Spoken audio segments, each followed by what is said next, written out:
Radha aunty, मुझे कालू कौआ और गौरी दीदी ने भेजा है। क्या आप हमें कुछ काम दे सकती हैं? हाँ हाँ बेटी, क्यों नहीं।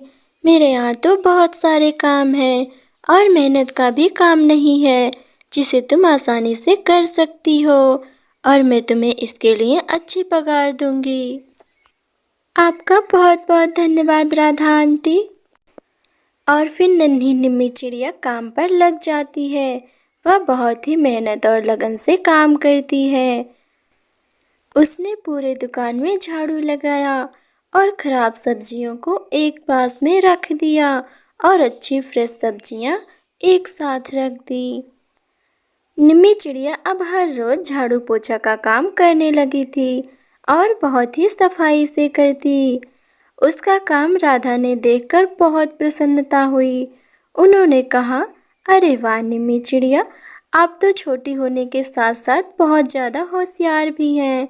मुझे तो नहीं लगा था कि आप इतने सारे काम अकेले संभाल सकती हैं। फिर भी आपने मेरी इतनी मदद की।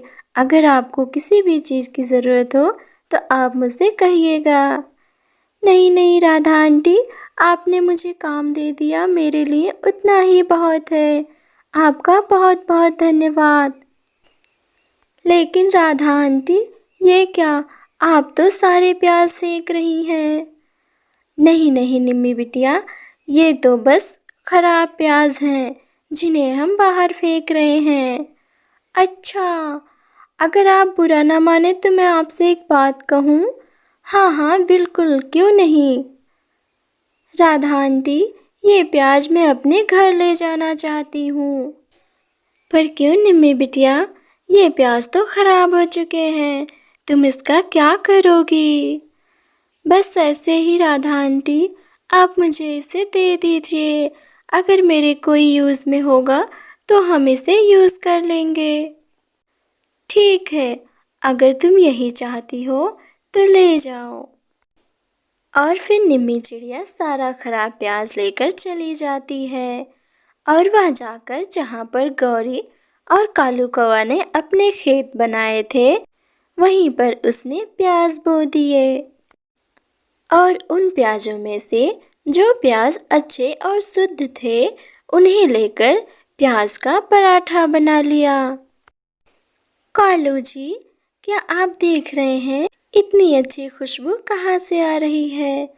हाँ हाँ गौरी, मैं भी यही सोच रहा हूँ। अरे अरे, ओ देखो, निम्मी ने कुछ बनाया है, वहीं से इतनी प्यारी खुशबू आ रही है। निम्मी बेटा, तुमने क्या बनाया है? कुछ नहीं आंटी, हमने तो बस प्याज पराठा बनाया है। हमारी मम्मा ने हमको यही बनाना सिखाया था। राधा आंटी खराब प्याज फेंक रही थी तो हम उनसे ये प्याज लाकर प्याज पराठा बनाए हैं।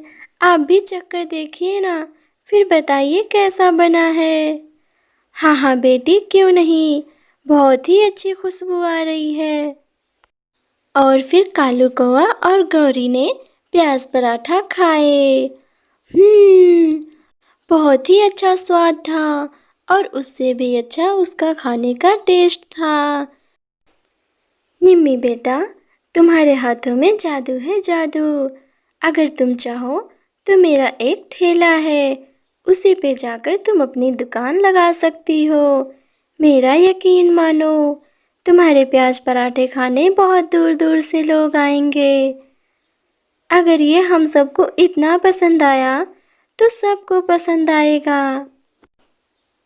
लेकिन राधा आंटी, इसमें तो बहुत खर्चे आएंगे और हमारे पास इतने पैसे नहीं हैं।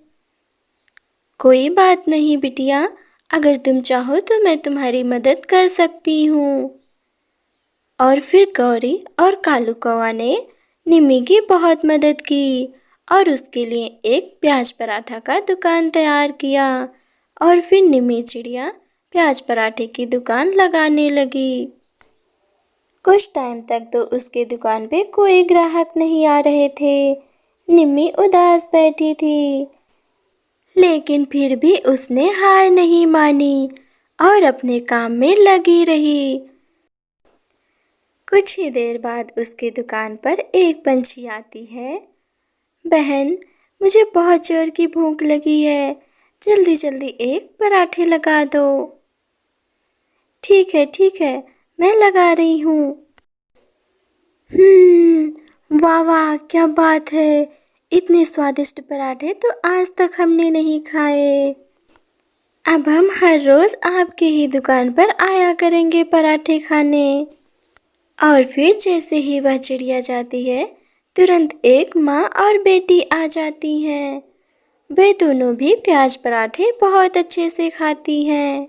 धीरे धीरे करके उसके प्याज पराठे पूरे शहर में मशहूर हो जाते हैं और अब सभी लोग उसे प्याज पराठे वाली के नाम से जानने लगते हैं।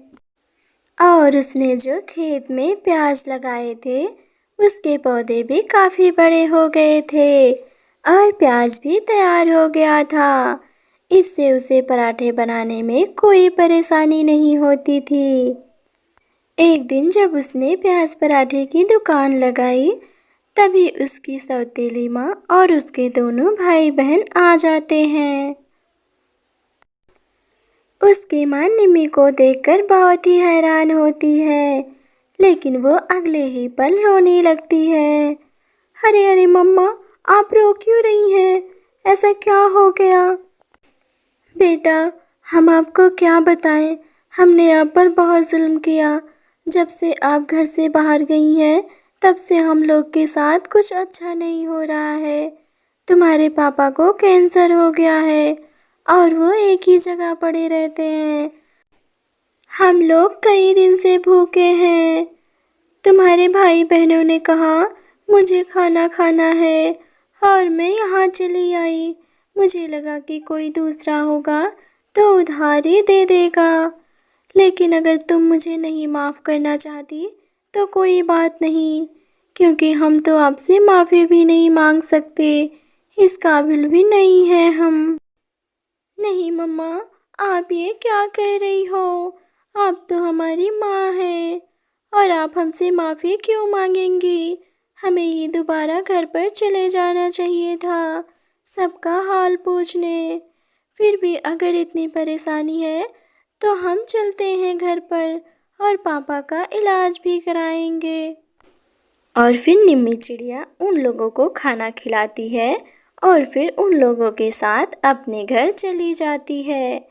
वहाँ पर उसने देखा कि उसके पापा बीमार पड़े होते हैं और फिर कबूतर ने भी निम्मी से माफ़ी मांगी और निम्मी ने अपने पापा का इलाज कराने का वादा किया और फिर सभी लोग खुशी खुशी रहने लगते हैं।